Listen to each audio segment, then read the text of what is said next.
ACL, hopefully one day you'll have the answers. If you take the same amount of males, same amount of females, you'll find that females are about 2 to 3, up to 9 times more likely to tear. You're 16 times more likely for it to happen again. Oh my gosh. I think it was Beth Mead who actually said it. She said, you know, you don't actually understand what this is like until you've been through it. This girl's going to change the world. Our aim is to showcase, engage and inspire inner city girls and minority girls who aspire to work within the industry. If you're a young boy, they will pick you up. They will make sure that you're chauffeured to and from. So the opportunity is different. A lot of girls are still having to go to school full-time, play football part-time and actually sometimes work a part-time job. Before I came on this, I was just eating 10 eggs, porridge and some fruit. So yeah, I was diagnosed with autism at a really young age, and the gym's the thing that saved my life. I got told I would never be nothing, and now look at me, I'm the king of the world. What's the heaviest object? Yeah, so I've pulled a plane. Hello, how you doing? And welcome back to The Kickback. My name's Shebahn Aherne, flying solo once again today while the evil twin sister is away on international duty. She's back next week, have no fear. Coming up for you on the show today, I'm going to be joined by physiotherapist and ACL specialist Carolyn Kent to dig into what's causing this epidemic in the women's game. Plus, founder of Effort Over Environment, Esther Elias, is here to speak about the need for diversification within the football industry. And on top of that, the world's strongest man and Rangers fan, sorry about that, Tom Stoltman, will be with us to share his thoughts on the club's prospect and all things strongman. Stay tuned for all of that and much more on the way. Don't forget to like and subscribe. Make sure you subscribe to The Kickback. Make sure you keep liking everything that we're doing, and you can jump in the comments as well. Carolyn Kent is with us now, physiotherapist. And Carolyn, good to see you. Firstly, how are you? Thank you very much for having me on. I'm very well. I only invite Scottish people on the show. Where are you? So you're not from Glasgow. You're in Edinburgh, but I feel you've got a real Glaswegian. Do you know what? I actually think I'm one of those people that I start to mimic other accents. So I think I'm hearing yours and changing mine. I do a bit of that as well. We're all over the place at the minute. We both sound like we're from the borders. Good to have you here because, I mean, how often do we speak about ACLs? I mean, we're going to get into the body of it, but firstly, tell our listeners what it is you do specifically. So I'm an ACL specialist of trade. I typically work in a university, so I now teach students.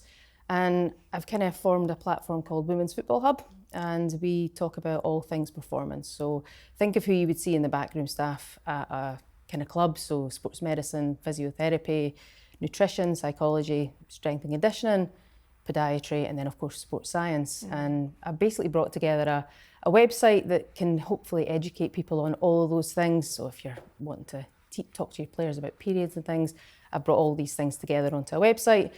I also run a podcast, which has been really quite well received, and I've got some kind of the top researchers in the world that have come on, which has been really nice. Good. And then I've now got loads of social media channels. That's kind of stage one. Fast forward a few months, we made it into a not-for-profit, and now I'm kind of looking to have watch parties. We're looking to potentially kind of get more women and girls into playing football just for health. Just to get healthier, just to get fitter. So really looking forward to that. I already think there's so many things over the shows we've had recently that we could talk to you about, because on the subject of just getting more women and girls to play, we had Bloomsbury here recently. Yes. They're talking about you should be able to play even if you're not good. Like my husband, his five-a-side group on a Monday.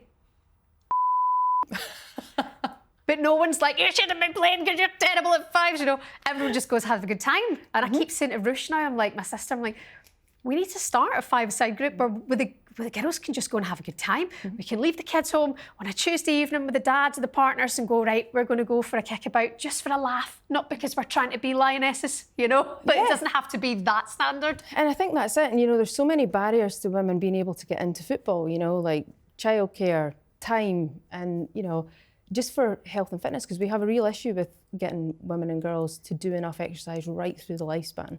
So, and I just think football's got a lot of power to do some good. Yeah, absolutely. Always. I mean, that's what it's there for at the end of the day. Yeah. It can really change sometimes, you know, and the narratives change quite often, and it can get quite negative, but at the end of the day, it's there to make you feel good.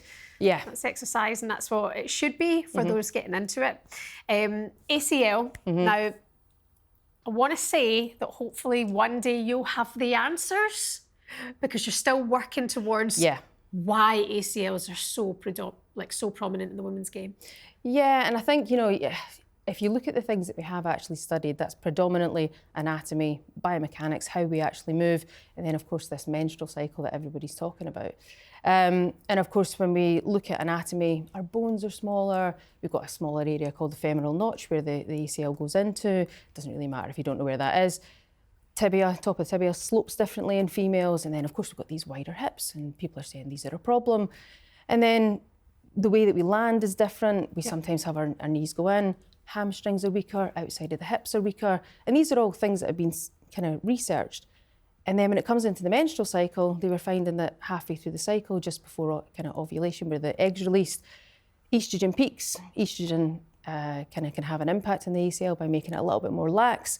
But I was listening to a podcast the other week with Sue Anstis, and she was talking about Professor Kirsty Elliott-Sale. And Professor Kirsty Elliott-Sale is a world expert in the menstrual cycle. And she was saying, well, players, our studies are telling us that we have this peak around mid-ovulation. But actually, when we speak to players, they're actually telling us they're kind of tearing their ACL on their period, and that's when estrogen is really low. And they can't be this, both things can't be true. So what we're finding now is people are starting to question all of that.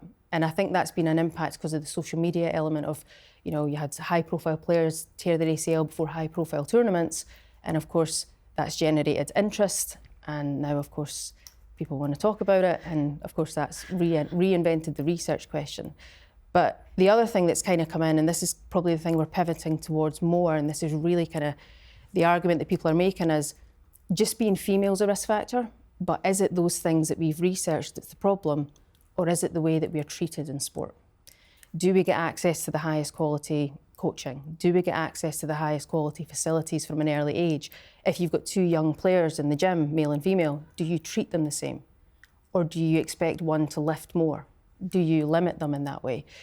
And I was at a conference last week and Dr. Cherie Becker was there, and she was basically talking about, I don't know if you saw the TikTok from the NCAA Final Four, and it was basketball. Right. And basically the female athlete had said, here's our gym. And if you were going to kid yourself on that you were going to work out from home, you'd buy one of those little racks of dumbbells from the supermarket. That's what these top athletes have been given as their gym at the biggest tournament in the country for basketball. Wow. She compared that to what the males have been given, power rack after power rack after power rack. So there's a disparity in equipment. The NCAA came out and said it wasn't money, it was space, that was the problem. And the female athlete turned the whole thing around and said, here's all this space. So there's a disparity in how we're treated with regards to what the governing body have given to two sets of athletes in two tournaments. And I suppose the question is that potentially a reason why women and girls are therefore more at risk of tearing their ACL? Because one of the big things you see all over social media is women get more ACLs. That's not actually true, it's men. Yeah. Men get way more ACLs because more men play sport. Yeah. But if you take the same amount of males, same amount of females, you'll find that females are about 2 to 3, sometimes depending on the paper you read, up to 9 times more likely to tear. I feel like I'm hearing this 6 times more likely. Women are 6 times more likely to tear an ACL, like that number's been drummed in. Oh, there's so many ways to change things, Carolyn. Like if money was no object here, and players, for example, I was watching the Man City Chelsea Women's Champions League game up at Manchester a couple of weeks ago, and I looked at the staff, I looked at the crew, and I was like, okay, here we got here. Like, by the way, this is no shade whatsoever. These people don't put themselves in the situation. And I was looking at all the different kind of personalities and characters that were there who work in the backroom staff, and trying to do the ratio of that one person perhaps that worked a squad of players. Yeah. And they don't really have any one-to-one. There's little one-to-one, maybe apart from goalkeepers. And I don't think goalkeepers are at risk really of ACL injuries. Yeah, I think probably less at risk. Defenders and midfielders are probably more at risk because of that defensive motion. I see. So if they had more specific coaching, would that lessen the risk because they're getting taught? like specific movement. You know, like someone could hone in on the way they're moving and go, and actually you're likely to twist this knee, or that could do this, or that could do that. Here's where we have to stop. And like some people say, you have to retrain yourself to walk when you get to a certain stage, because otherwise you develop these bad habits. Like have habits crept in to the women's game because we're so used to following the way the men have done it for so many years that have caused a problem? I think for me, if I could change anything, it would be at that sort of lower level. I think young kids, especially young females, we don't get that access to sport. And whether that's because the girls drop out, because we know that we've got an issue with young girls dropping out around about kind of GCSEs and also around about puberty. But I think for me, you know, we've got warm-up injury prevention protocols that can cut your risk of all injury, ACLs by 50%, hamstrings by 65%. Wow. And these actually focus on how you land. You know, they focus on plyometrics, they focus on core stability, they focus on just, you're right, how you move. But if you put those into the pros, would that make a difference? I think when you're dealing with professional level athletes, elite athletes are different. But what I would be interested to see is what would happen if we put this in really early so all girls got access to this. Because of course, where we're getting the majority of ACLs is actually in the amateur player and youth. Yeah. And that's a real problem because long-term knee health is a real issue with these.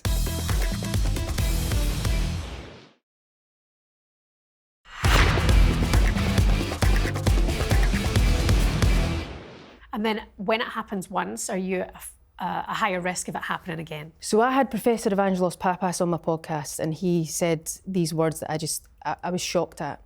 You're 16 times more likely for it to happen again. Oh my gosh. Yeah. Oh my God, think of the fear that players have returning from that injury, best part of a year, the sadness, the loneliness, everything they experience in that time, coming back and knowing that's the number, that it may happen again. Yeah, and I think I'm always super careful when we talk about injury because the last thing I want to do is say something. Scare them. Exactly, and I think I saw your last episode, you had Ella on from Ipswich Town, you asked her about her injury and out came the emotion. Yeah. And I think we know that female athletes are more at the fearful end of returning, and sometimes that fear of return actually is insurmountable, they can't get back. So we need to be really careful with all of this and understand that, especially if you're at the recreational level or at youth level, we have warm-up protocols that you can do. They're linked on our website, you know, womensfootballhub.com.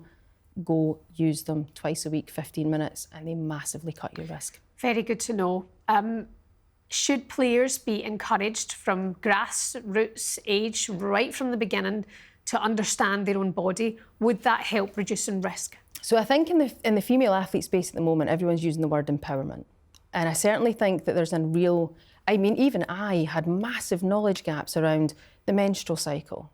Certainly when it's come through to perimenopause and menopause, I'm learning stuff practically daily.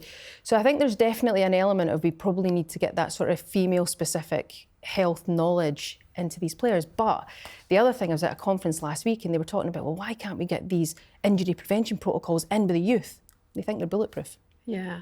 And if you've never injured yourself before, you do think you're bulletproof. And I think it was Beth Mead who actually said it.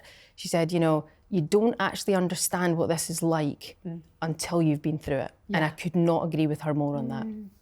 I mean, she's very, very open about the situation and how dark it is. And I'm keen to know if you're working with Arsenal or if Arsenal are really pushing this, because it became, it's not funny, but it became ACL FC for a while because there were so many of their starting players that ruptured their ACLs and were out for quite a period of time, to the point they said they almost had like that physio room with so many of the players all going through it together, which in a way helped them. But surely that's a case study. So the interesting thing is we seem to get these clusters in clubs. And actually, if you look this season, you've had them at Everton and obviously you've had it at Chelsea as well. Yeah. Now, the question is why is that happening? And at the moment, we don't know why it's happening in clusters. But of course, we've got Project ACL that is looking at the WSL. Right. Now, that's a collaboration between Leeds Beckett University, FIFPro, the PFA, and Nike. And they are going to look at everything surrounding that kind of female pro athlete. Because remember, there's been a rapid rise in professionalisation over the last few years. So it's important to, what's going on in the background? What's the recovery time like? What's the travel like? What happens when we prepare them for games? So there's all these sorts of questions that probably need to be answered. And There was a study last year done in Germany, and basically they found that there was a cluster of ACLs around about 15 minutes. So why were these players tearing their ACL in games around about 15 minutes? No way. Yeah, so it's one study, it's only in Germany, so we have to be careful kind of saying that's everywhere. Yeah, but still quite interesting. 15 minutes, and you know, the questions are, where is it a preparation thing? Or is it a cumulative fatigue thing? Have they been doing lots and then they've come into the game and they're tearing in 15 minutes, which they shouldn't be fatigued at that point. And what we know from the UEFA club study, which was 2018 to 2022, that basically showed us that kind of female athletes, clubs should expect 0.7 ACLs per club per year. Wow, less than one. So that, if I won't go into Chelsea or Everton this year and say, hey, you should expect less than one, they're probably going to boot me right out the room. So the question is why are we getting the clusters? And the thing is, at the moment, we don't know. Can I ask a daft question? It's no daft questions. Okay, this might be, but it's just something I've heard. You know when groups of women are together and they say sometimes they sync up on their like menstrual cycle? Yeah. Is there any way these players have been syncing up in their menstrual cycle? Is that mad? Is that stupid? Do you know what? You've asked me a question that I don't actually know the research answer to. And I don't think that's a stupid question. Just because my sister mentioned it about a group of girls at one club who ruptured and all thought they were on the period or on their menstrual cycle days at the same time. So what I can say to you is Georgie Brimvels, when she kind of spoke about people tearing while they were on their period, right? She said, potentially, is it a case of they're not sleeping around about that time?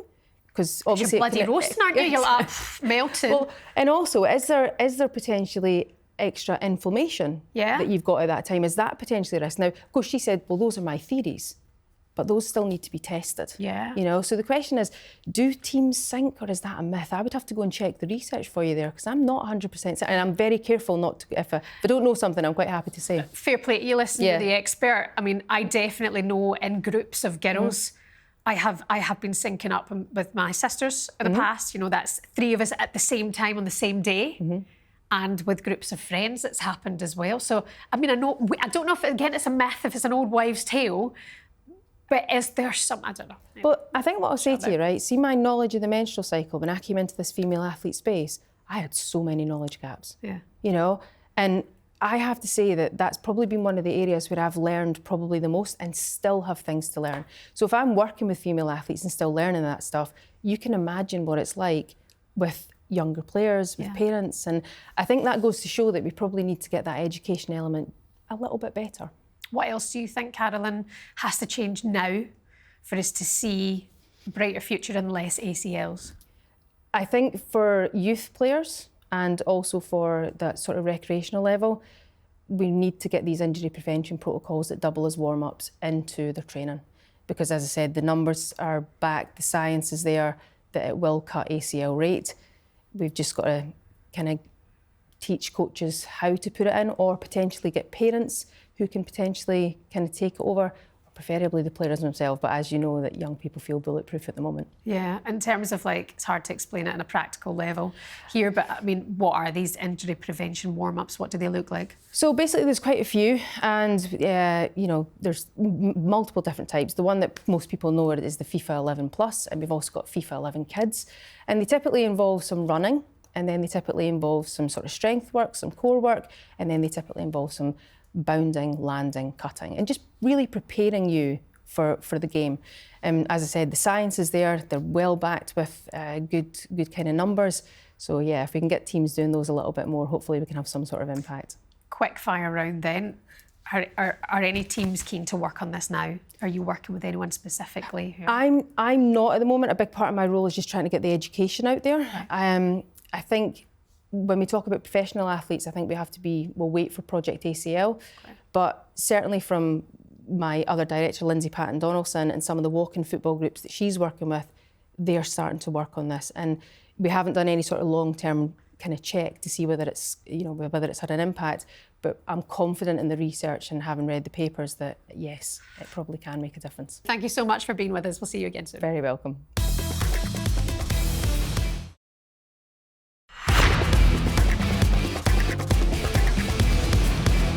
Join us us now in the studio is founder of Effort Over Environment, Esther Elias, who works to help minority and inner city girls break through the barriers that limit their access to careers in the football industry. Esther, we've had about 15 minutes chatting in the green room. Hello. This girl's going to change the world. You really are. I mean, everything that you're involved in, and I hope you don't mind me saying already your age. At such a young age of 19, like you are laser focused. How are you doing? I'm really well, thank you. I think today just a bit of a breath of fresh air. I think the last 2 weeks has just been like really back to back, like trying to start new projects, kind of just get my head down. Uni's coming to an end, so just getting all my assignments out of the way. So you're studying marketing just now. Yeah. You've got your football coaching that you do for Nottingham Forest, working with the academies. Yeah. And you've started and founded Effort Over Environment. Yeah. Can you tell us about that project firstly, please? Effort Over Environment. So it's also known as EOE, which are my initials, Esther Elias.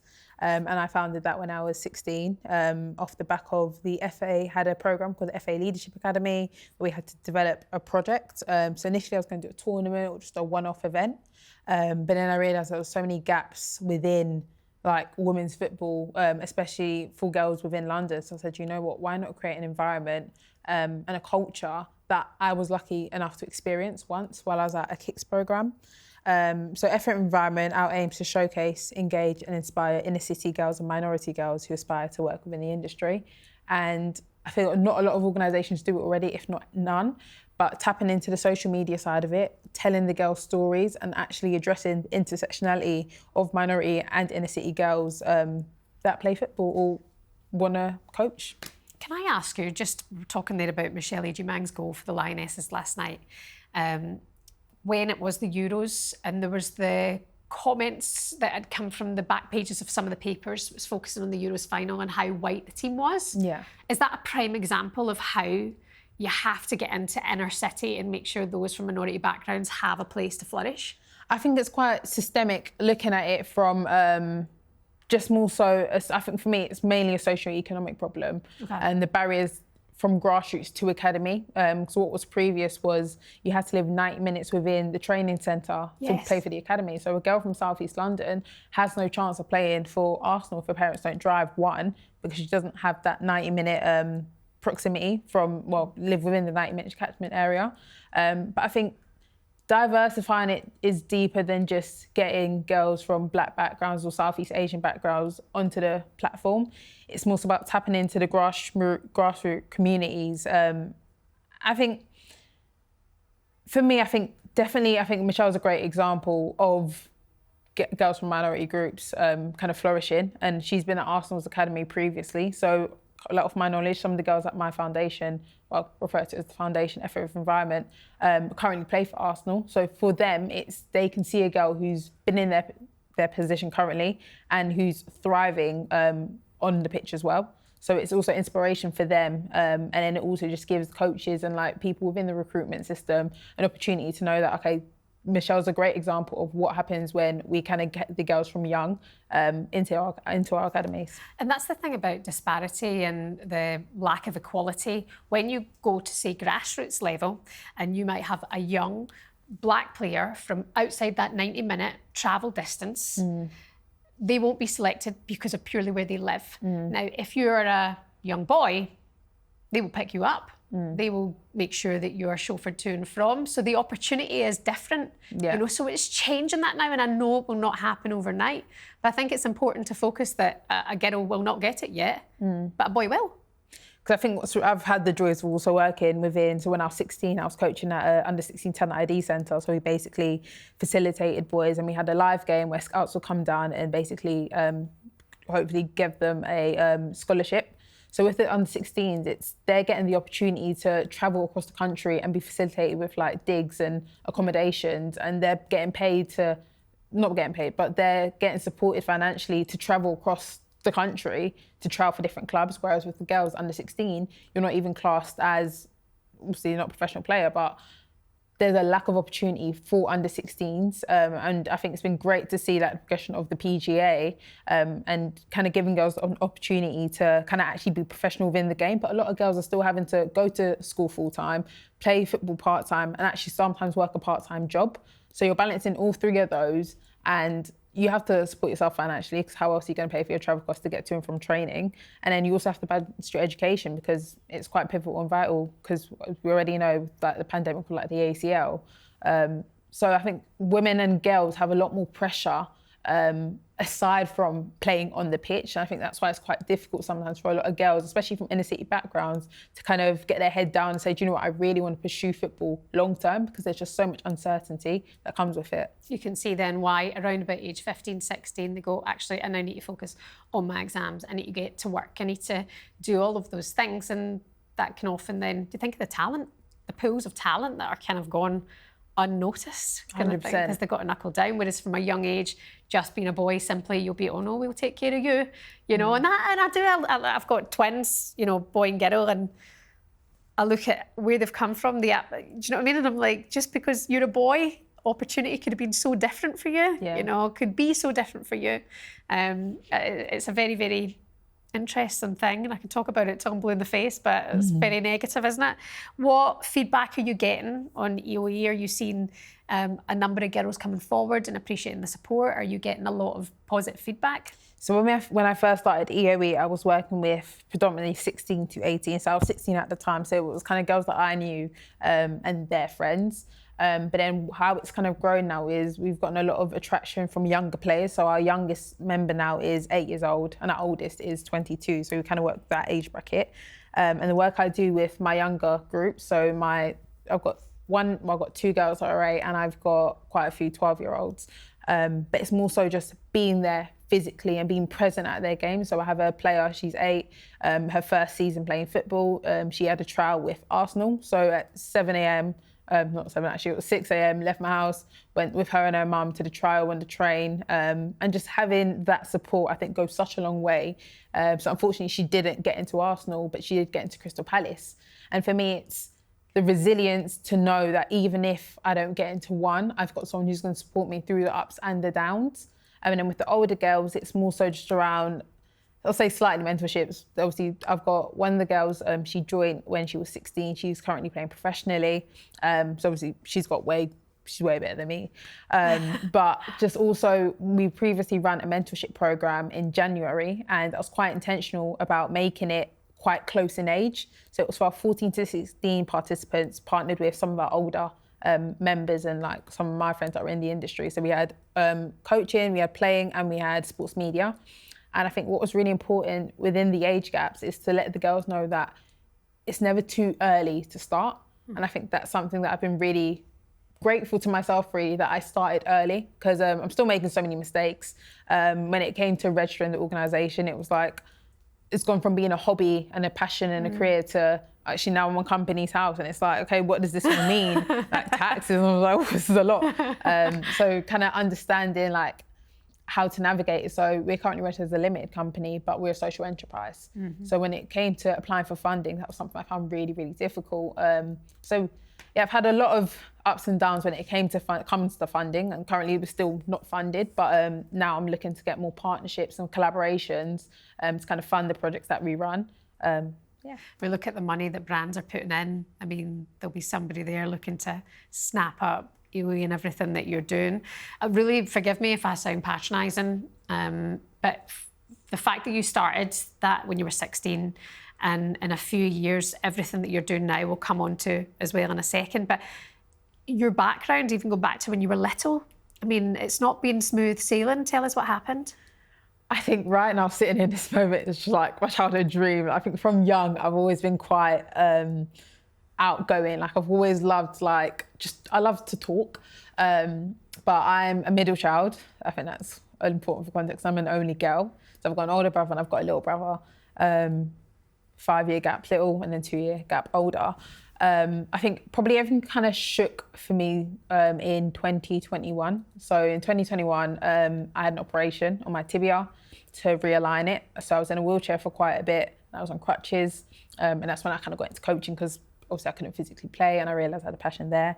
At the end of that year, so December, my parents split. And I think that was off the back of COVID. I think COVID was quite hard for me as well, but that's where I love and appreciate football, because that was my safe space. When I needed a break, I had football. I mean, it's a lot for a young person, for any person to go through, but how you've managed to take everything that's negative and make it a positive, like, I completely just take my hat off to you, to be honest. Like, you get the flowers today, Esther, because it will not be easy. Something else we discussed upstairs as well is being at university now and speaking to your lecturer and maybe discussing the idea of ADHD, which is something that's become far more prominent and focusing in sports environments, which you've been dealing with as well.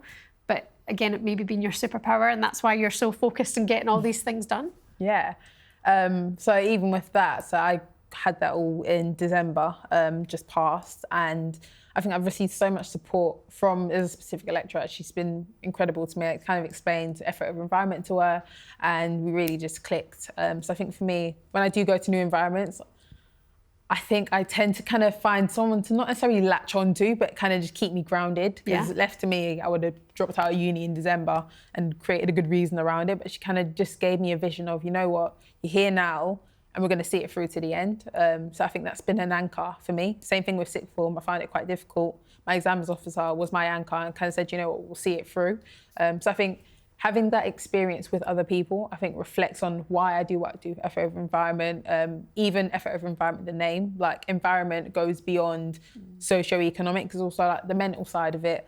And yeah, it's like, I feel like I've been a testament of effort over environment. And coming about the name, I remember I had like my little notebook and I was writing down different ideas. I was going to call it Female Football Foundation, but I was like, you know what? Let me personalise it a bit. My initials are obviously Esther Elias, and growing up, everyone called me Ope. So I think as I've gotten older and I get called Esther, it's like, oh yeah, that is my name too. But I said, you know, effort over environment is basically a testament of who I am, what I've been through, and what I kind of want to embody as I grow older, wherever I end up going. So, yeah.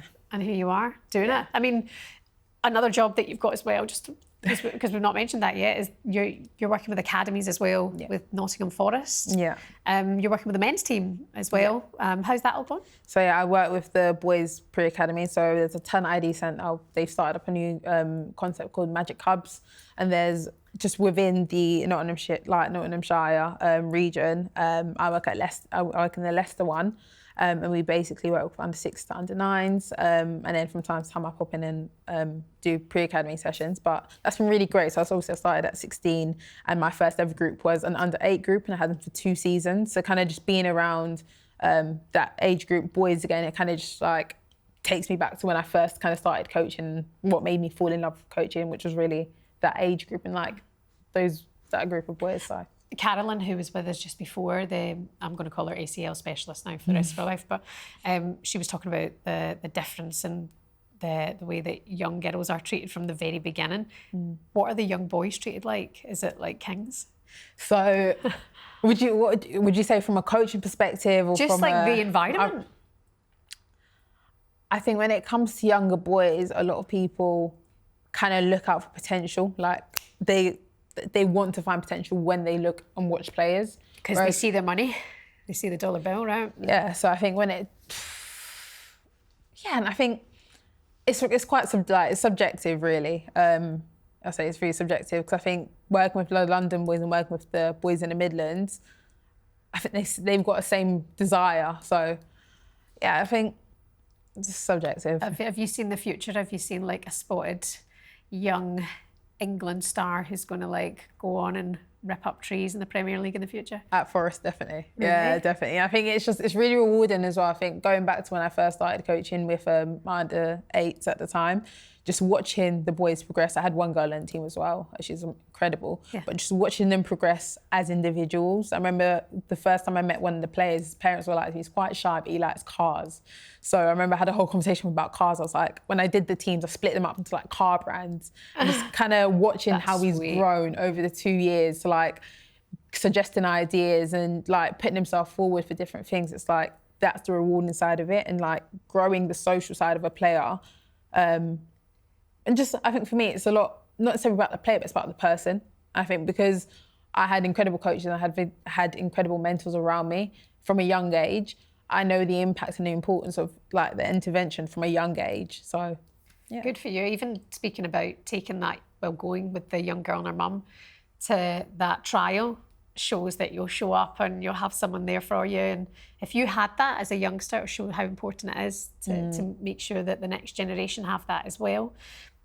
What else, did I ask, is on your to-do list going forward? Is there any other future projects that we should be looking out for? So I'm looking to launch a podcast / talk show called Becoming EOE, where I basically explore EOE as effort over environment, but also EOE as Esther Elias.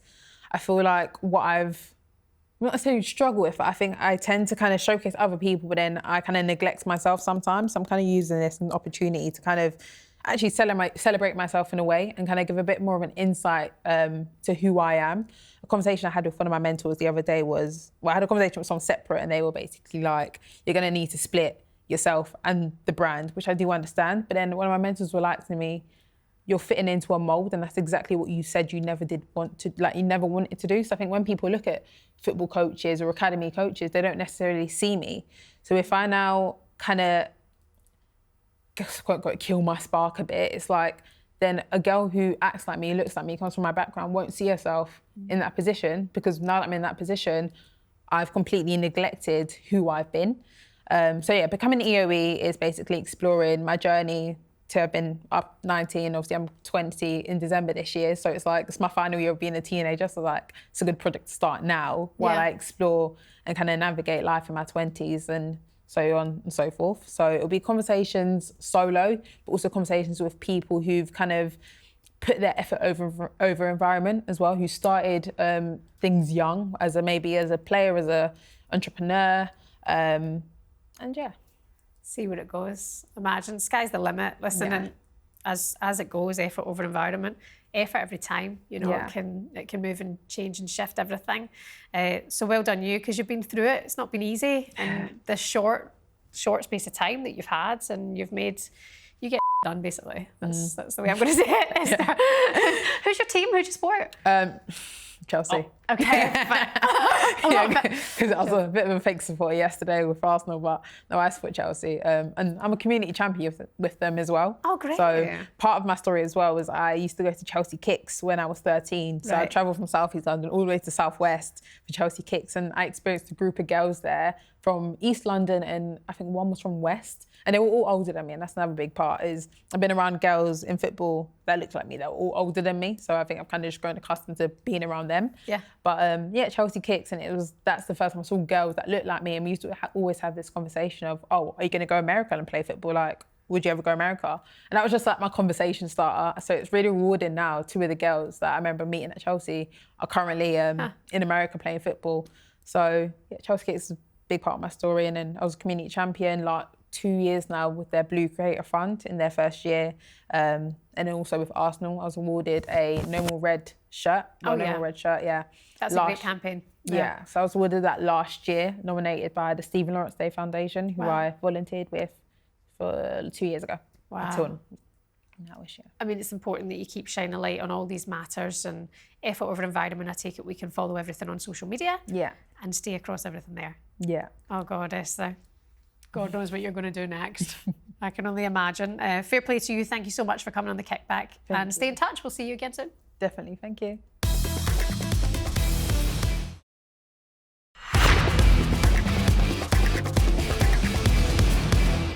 And finally, world's strongest man and Rangers fan, sadly. Tom Stoltman joins us now. Tom, a Rangers fan, what are you doing to yourself? I know it's been a hard watch last season, but hey, I'll have to stick with the team now. Do you know what? I mean, incredible the fact that where they are in the Europa League. I bet you're holding out hope for that. Fingers crossed, yeah. I'm going down tomorrow night, so fingers crossed they can do another run to the final. Good stuff. Listen, strong Scottish contingent we've had on the show today. Whereabouts in the world are you, Tom? So I'm from the Highlands in Scotland, just up past Inverness, so right up north. Right up the very top. And I hope you don't mind me commenting on the man mountain that you are. You're You're a big guy, Tom. Is it true that you actually couldn't get on the plane today? That's why we had to put you on the screen. Exactly. I mean, it's an amazing achievement. You're the strongest man in the world. I mean, what preparation goes into that? Yeah, I mean, a lot of food. That's why I'm abnormally large. A lot of sacrifice, spending time away from the missus with friends, and a lot of discipline, hard work, and consistency in the gym. So I'm in the gym 3 hours a day, eating every 2 hours, 8 hours sleep, missing night outs, missing time with your friends, like I said, and just a lot of sacrifice to get to the top of this sport. Well, fair play to you. I mean, you've done it. You're at the top. I mean, you're the world champion. That's brilliant. Tell me about the amount of calories that you intake a day. I suppose you get asked this just too many times. I mean, I'm on 8,000 calories right now. So before I came on this, I was just eating 10 eggs, porridge, and some fruit. So yeah, 8,000 calories is my day-to-day. And then up towards a competition, I'm up to 10,000 calories. So yeah, as you can see, a lot of food. A lot of food digest. I have to digest a lot of food. So. Must cost an absolute fortune. How much are you spending on eggs a week? Jesus. Yeah, I mean, 100 odd quid an eggs a week. I mean, eggs are expensive. Everything's expensive these days, isn't it? So. Oh my God. And do you eat the eggs raw? Because the idea of that makes me want to gag. No, I'm not into that hardcore. I cook them scrambled or fried and have them that way. Not straight from the shell. So that's perfectly acceptable then if you are doing a strict egg diet to up your protein. You can still cook them. You don't have to eat them raw. Tom, tell me about what made you want to be the strongest man. Yeah, so I've got a big brother who's 10 years my elder, so I'm 30, he's 40. He started off strongman about 26. I started about 17 years old, and we went on this journey in the gym together, and then he took me to my first competition as a strongman, and yeah, I took it like a duck took to water, and we kind of travel the world together now, competing, and we were the first brothers to get to the final in 2019.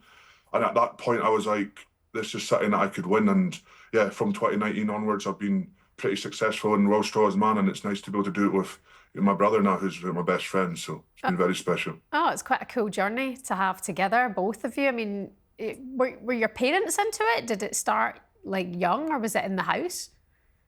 No, well, my granny and granddad were Polish and German, so we've always been kind of like hard workers, always out in the garden doing all that kind of labour stuff. But I was never interested in kind of strongman. I used to watch a wee bit of Jeff Capes and all the kind of old guys and being like, oh, they're bending bars. How do you do that kind of stuff? And obviously try it all, but never in a million years did I think I'd go down the path of lifting weights for a living and being the world's strongest man.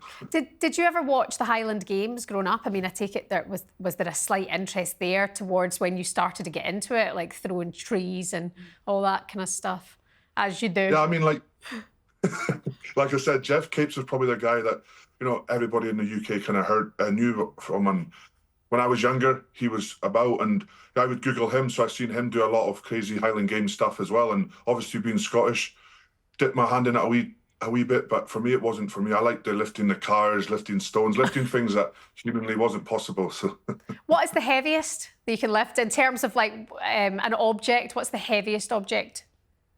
Yeah, so I've pulled a plane. Right. So that's probably up there with one of the heaviest things I've ever lifted. So that's yeah.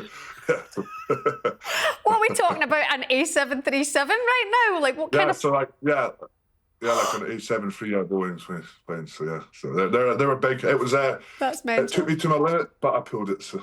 And then that made you strongest man.